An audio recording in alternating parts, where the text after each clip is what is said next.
Hi, I'm Naomi. Welcome to Vancouver Community Midwives. Come on in.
So Vancouver Community Midwives is the new practice in Vancouver, and I chose the term community midwives because the goal these days is to move away from saying out of hospital birth and is more towards community-based birth. So we do home births, we do birth center births when eventually there's a birth center in town, but really our goal is to go into the community. Like, we don't practice in this, tower where people just come to see us and we're kind of on this pedestal. Like, we like to get out in the community. We do, going to the farmer's market, offering, a breastfeeding tent, a nursing parents tent, having community groups here like ICANN and a nursing parents circle. And we really are about creating community in this town around the childbearing year and beyond. We are super inclusive of all of the folks, whether you're black or white or Hispanic or gay or straight or non-binary, whether you're big or little, fat or skinny, doesn't matter. Like, everybody is welcome here. My first birth experience was in 1998, and I was pregnant with my son Gage. And I was a young 22-year-old mom. I had an obstetrician who was going on vacation, and between his family needs and my being inpatient, 22 years old, I started an induction at 37 weeks. And guess what? 37-week babies don't usually want to come out very easy. So, but I didn't know any better. I had grown up not seeing any births, not having any friends or family members who gave birth, and so the only thing I knew was on TV, and it was, on TV it's always full of drama and being rescued and da da da da. So I was playing into that narrative. Certainly in my head I thought that everything was okay and I was going to be fine.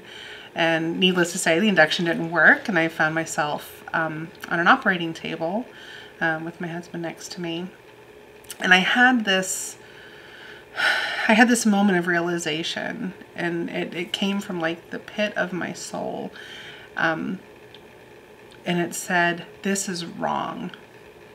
This is not how it's supposed to be. This is wrong. And I knew from that moment on, I didn't know the right way, but I knew that this wasn't it. So when I found myself pregnant again, a year and a half later with my son Ian, I went straight to a midwife. I knew that I had been failed by OB care, and that wasn't going to serve me again. So I went to a wonderful midwife who was so patient and made space for my big crazy, right? So I came in with a lot of fear. I came in with a lot of angst, and I just knew that I had to have a different kind of experience. And so I went to the hospital, and I was induced at 42 weeks. I had this woman by my side who believed in me. And so that experience was was completely transformative. I really enjoyed giving birth. I pushed out a 9-pound, 8-ounce baby in like 3 pushes, you know. And I had all the bells and whistles, you know, that most people these days are like, oh, those things are the devil. They weren't the devil for me at that point, you know. I had an empowering birth experience in a hospital, and I had it the way that I wanted.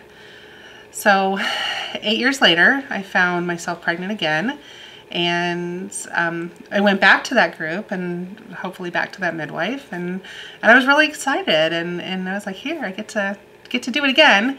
And they just said, oh, aren't you cute? No, we don't do VBACs anymore.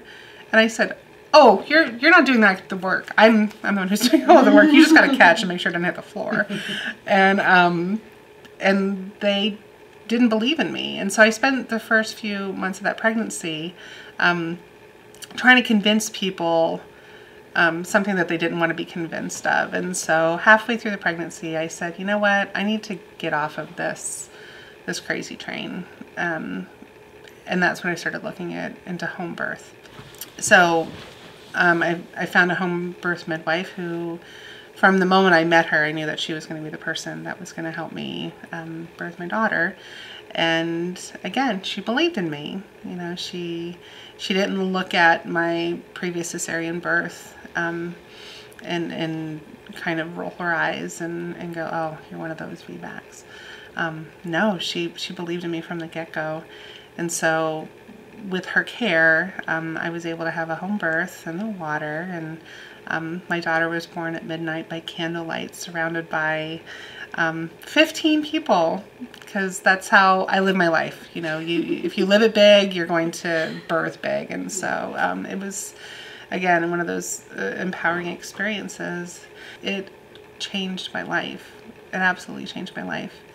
And anytime I've ever had anything hard happen, I think back to, oh, there was that time I made a whole human being and then it came out of my body and I lived to tell the tale, you know. So nothing seems insurmountable because of birth. And so that's what started me on this journey, was the wonderful care that I had received. I think I was born with my 2 middle fingers raised. And I have lived my life that way since the day I was born. And that has taken different forms throughout my life. But deep in my heart, I know that like all midwives are anarchists, right? Like we're all punk rock anarchists, whether we're listening to the Sex Pistols or Reba McEntire. Like there's a part of us that, you know, a little outlaw. Deep, totally outlaw in all of us. I mean, nobody goes through this training because it's easy, you know, whether that takes the form of a traditional, you know, apprenticeship or a formal, you know, education, whether you're a nurse midwife, whether you're a licensed midwife or a certified professional midwife, or a traditional birth attendant. Like all of those paths are challenging, and it'd be so much easier just to go be an accountant, you know, like a 9-to-5 job that, you know, doesn't require like any critical thinking or putting your own asset on the line, emotionally and physically. I kind of joke around and I say, you know, like I love the smell of amniotic fluid in the morning. Like if that gets your goat, if that, you know, keeps you moving, then you can't do anything else. If seeing a woman changed is your drug, that's also. Yeah, because there's nothing. That's why we're midwives, is because we love the newness. We get high off of the oxytocin rushes that the family gets, you know, and seeing parents be born, because it's not just babies being born, it's parents being born, you know. I'm a midwife because I can't not be a midwife.